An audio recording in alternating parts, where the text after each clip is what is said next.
Shalom Bapak, Ibu, dan Saudara-saudara terkasih dalam Tuhan. Bagaimana kabarnya hari ini? Kiranya kita senantiasa selalu diberi kekuatan dan sukacita oleh Tuhan. Sebelum kita memulai ibadah doa keluarga hari ini, mari kita menyiapkan hati kita untuk bersaat teduh sejenak.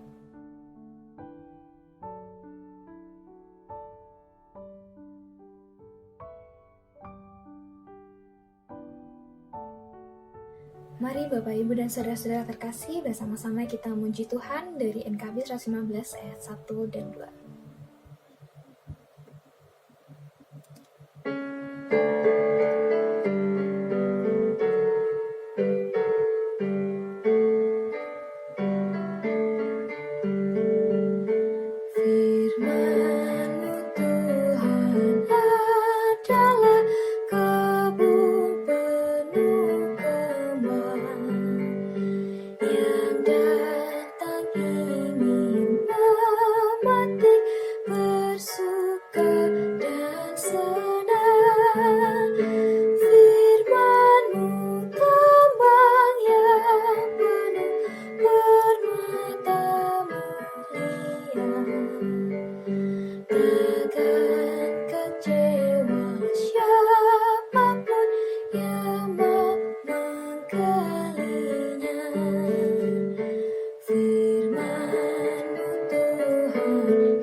Mari kita bersatu dalam doa. Tuhan Allah Bapa kami di surga, kami mengucap syukur Bapa atas berkat-Mu yang terus melimpah dalam hidup kami. Pada hari ini kami akan memulai ibadah doa keluarga Bapa, kiranya Engkau memberkati dan menuntun setiap kami untuk memahami firman-Mu Tuhan. Tuhan juga kiranya Engkau memberkati pembawa firman pada hari ini dapat mewartakan firman-Mu dengan baik. Berkati juga kebaktian ini atau ibadah ini dapat berjalan dengan lancar dari awal, pertengahan, hingga akhir Tuhan. Tuhan, kami juga berdoa untuk teman-teman kami di luar sana yang mungkin tidak bisa mengikuti ibadah hari ini, entah sedang sakit atau sedang kesulitan Tuhan, kiranya Engkau tetap sertai mereka. Terima kasih Tuhan, kami mengucap syukur untuk hari ini, untuk segala sesuatunya yang sudah Engkau berikan kepada kami Tuhan. Dan Tuhan Yesus kami sudah bersyukur dan berdoa, amin. Shalom Bapak Ibu adik-adik sekalian. Mari sebelum kita membawa syafaat kita pada hari ini, kita akan merenungkan firman Tuhan dari Keluaran pasalnya yang ke-16 ayat 1 sampai dengan ayat yang ke-5. Saya akan bacakan ya. Setelah mereka berangkat dari Elim, tibalah segenap jemaah Israel di padang gurun Sin yang terletak di antara Elim dan Gunung Sinai. Pada hari yang ke-15 bulan yang kedua, sejak mereka keluar dari tanah Mesir. Di padang gurun itu bersungut-sungutlah segenap jemaah Israel kepada Musa dan Harun, dan berkata kepada mereka, kalau kami mati tadinya di tanah Mesir oleh tangan Tuhan ketika kami duduk menghadapi kuali berisi daging dan makan roti sampai kenyang. Sebab kamu membawa kami keluar ke padang gurun ini untuk membunuh seluruh jemaah ini dengan kelaparan. Lalu berfirmanlah Tuhan kepada Musa, sesungguhnya aku akan menurunkan dari langit hujan roti bagimu. Maka bangsa itu akan keluar dan memungut tiap-tiap hari sebanyak yang perlu untuk sehari, supaya mereka kucoba apakah mereka hidup menurut hukumku atau tidak. Dan pada hari yang ke-6 apabila mereka memasak yang dibawa mereka pulang, maka yang dibawa itu akan terdapat 2 kali lipat banyaknya dari apa yang dipungut mereka sehari-hari. Demikianlah pembacaan firman Tuhan kita hari ini. Tema yang saya pilih merenungkan firman ini adalah berani berubah. Bapak Ibu, opa oma, dan saudara-saudara, pada sekitar tahun 2000 kurang lebih, ada salah satu merek HP yang sangat terkenal sampai disebut sebagai HP sejuta umat. Izinkan saya menyebut merek itu Nokia. Pada masanya sangat banyak orang yang memakainya.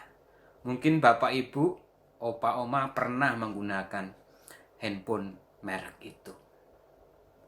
Nah, Bapak Saudara, pada tahun sekitar 2008 muncul pesaing-pesaing baru, saya juga sebut merek biar fair, Apple dan juga Android, yang mendorong munculnya smartphone yang canggih di era digital. Di awal-awal Nokia sempat ditawari bekerja sama dengan Android untuk menggunakan sistem operasi itu. Tetapi karena yakin bahwa 100 tahun lebih Nokia sudah merajai pangsa pasar dunia, Nokia bersikukuh tidak mau bekerja sama. Dan akhirnya lambat namun pasti, bahkan berlangsung cukup bisa dikatakan singkat, para pelanggan Nokia beralih ke Android ataupun Apple. Dan pada tahun 2014 akhirnya Nokia bangkrut karena ditinggalkan oleh pelanggannya. Seorang pengamat yang bernama Barol Budo mengatakan bahwa setidaknya ada 3 pelajaran yang bisa kita ambil dari sejarah yang sangat mencengangkan itu. Pertama, bahwa perubahan itu harus disambut. Sambutlah perubahan. Yang kedua, jika menolak untuk berubah, bisa jadi Anda akan binasa. Kalau saya membahasakan yang lain, bisa hancur. Yang ketiga, kita harus berani mengambil resiko untuk berubah. Bapak Ibu yang kasih dalam Tuhan Yesus Kristus, berbicara tentang berani berubah, sebenarnya berbicara tentang pola pikir, mindset, di mana perubahan pola pikir itu akan menentukan sikap yang dipilih seseorang untuk mau berubah atau tidak. Oleh sebab itu, perlu menjadi sebuah kesadaran bersama. Seringkali orang tidak mau berubah karena terlalu nyaman dengan apa yang sudah diraih, dengan apa yang sudah diperoleh, apa yang sudah dimiliki. Pada realitanya perubahan zaman terus berlangsung. Hingga pada suatu titik, orang akan dipaksa untuk berubah ketika ada sebuah krisis.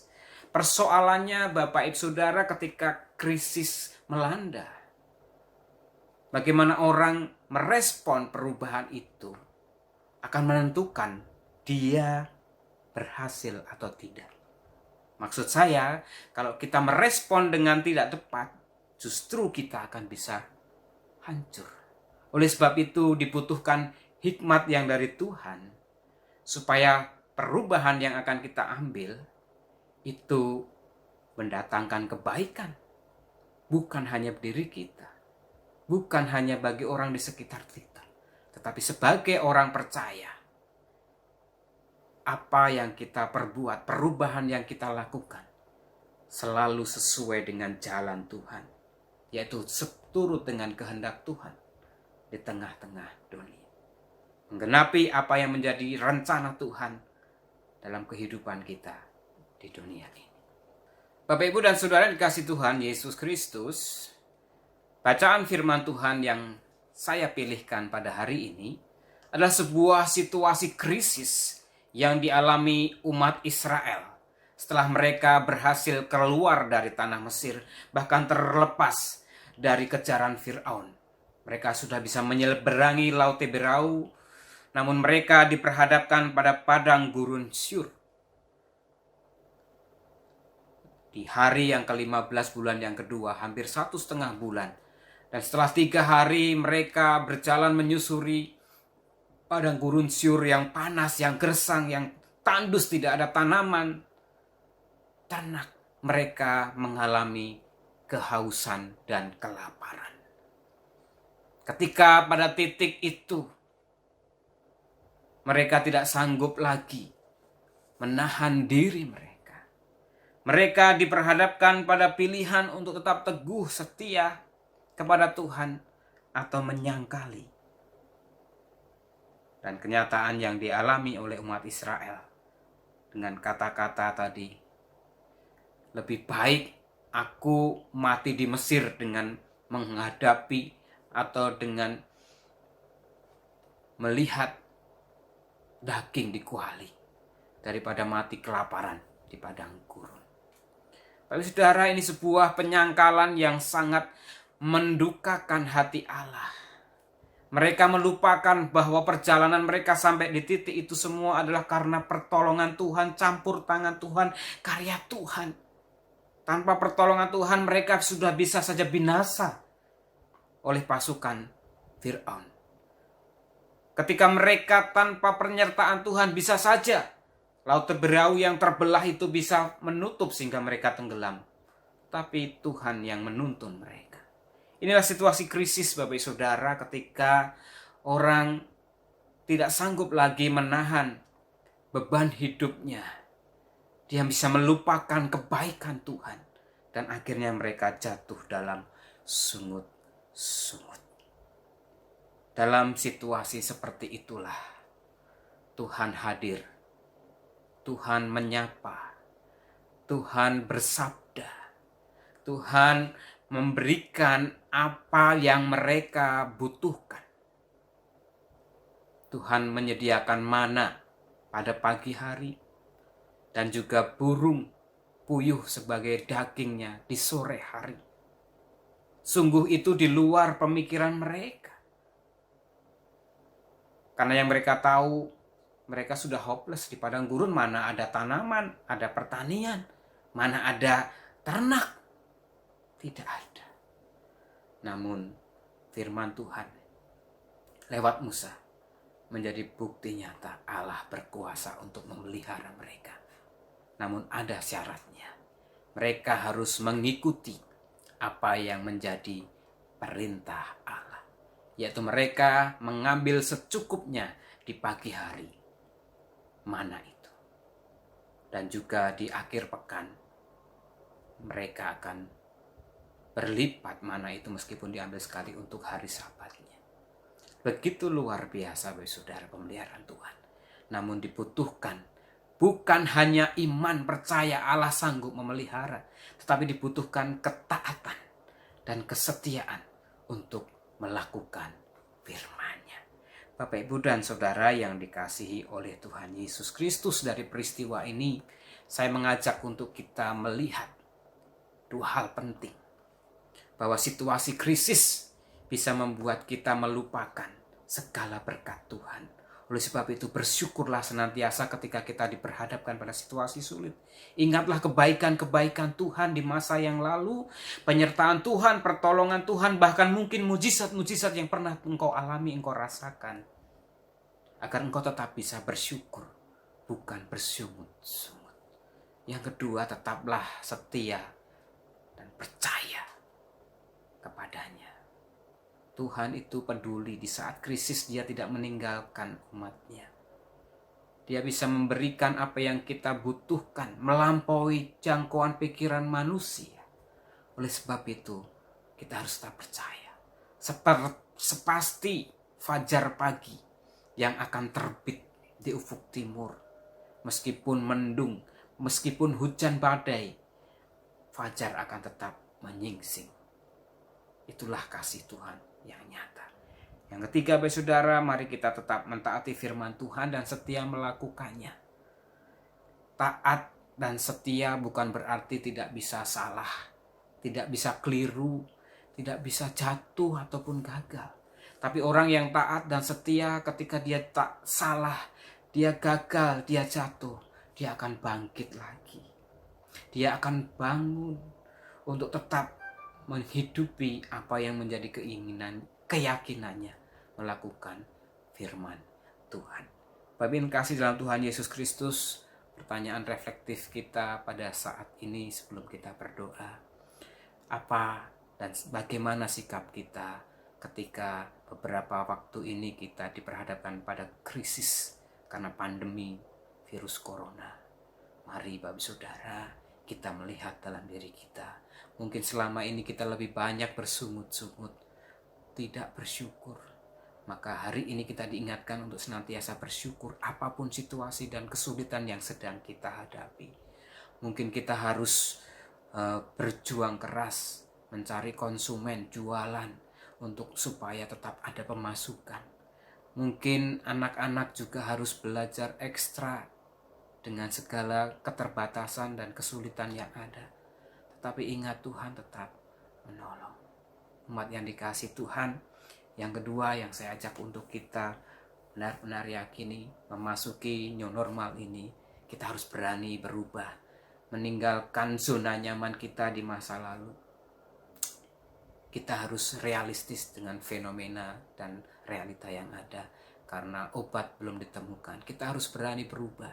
Ikuti standar protokoler yang ditetapkan oleh pemerintah untuk melakukan aktivitas yang ada. Tetap waspada. Percaya kepada Tuhan bukan berarti percaya membabi buta.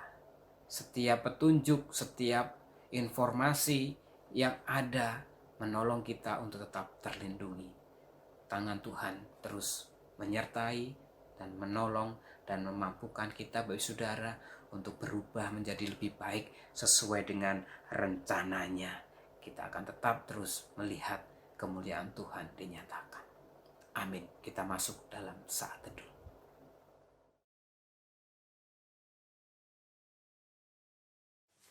Mari saat ini kita bersyafaat bersama-sama. Bagian akhir nanti kita mengucapkan doa Bapa kami bersama-sama. Kita berdoa. Bapa dalam surga, kami bersyukur untuk segala karya dan kemurahan Tuhan yang terus boleh kami alami, kami rasakan hingga sampai saat ini Tuhan. Pandemi virus corona belum berakhir, namun kami juga percaya kasih Tuhan tidak pernah berakhir. Terima kasih untuk firman Tuhan yang boleh mengingatkan kepada kami, untuk kami tetap percaya kepada Tuhan, kami tetap taat dan setia kepada Tuhan dalam situasi dan kondisi apapun. Terutama memasuki normal baru saat ini Tuhan, kami harus siap merubah mindset kami untuk lebih mengikuti peraturan-peraturan yang ada dengan sebuah kesadaran untuk memulai kehidupan baru yang lebih baik, tatanan kehidupan baru yang bisa mewujudkan kehidupan yang lebih baik. Berkati bangsa negara kami, pemerintahan, dalam setiap daya dan upaya yang dilakukan Tuhan untuk mereka boleh senantiasa tetap beroleh pertolongan yang daripada Tuhan. Kami terus berdoa Tuhan untuk gereja-gereja yang juga menyambut new normal, tetap waspada, untuk tetap mengutamakan keselamatan umatnya, bahkan turut mencegah penyebaran COVID-19. Kami terus ingat untuk mereka yang masih harus berjuang melawan virus corona yang ada dalam tubuh mereka. Tuhan tolong mereka berikan kekuatan dan mendapatkan kesembuhan yang daripada Tuhan. Berkati dokter, suster, perawat Tuhan, untuk mereka diberikan senantiasa kesabaran, hikmat, kebijaksanaan, dan juga ketulusan hati dalam menjalankan tugasnya untuk mengabdi kepada kemanusiaan dan bagian ibadah dalam kehidupannya. Kami serahkan hidup kami dalam daya upaya Tuhan memulihkan kehidupan ekonomi, kehidupan keluarga, rumah tangga, pekerjaan. Kiranya Tuhan terus beserta. Dan kami mau berdoa secara pribadi Tuhan, dengarkanlah doa-doa umat-Mu.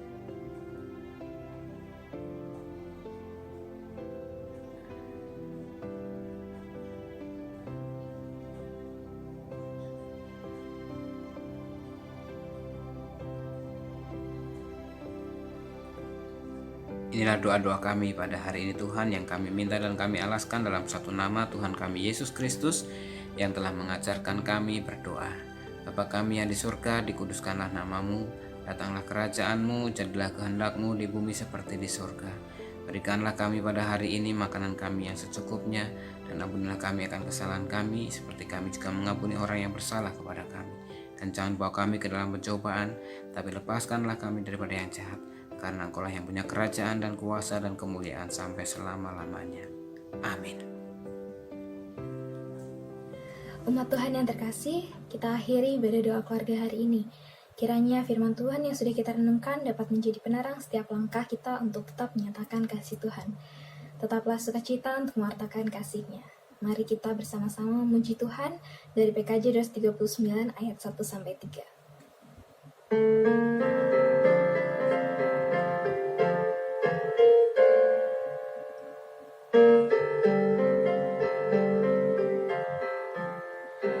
Perubahan besar di kehidupanku sejak Yesus di hatiku. Di jiwaku bersinar terang yang jelas sejak Yesus di hatiku. Sejak Yesus di hatiku. Sejak Yesus di hatiku.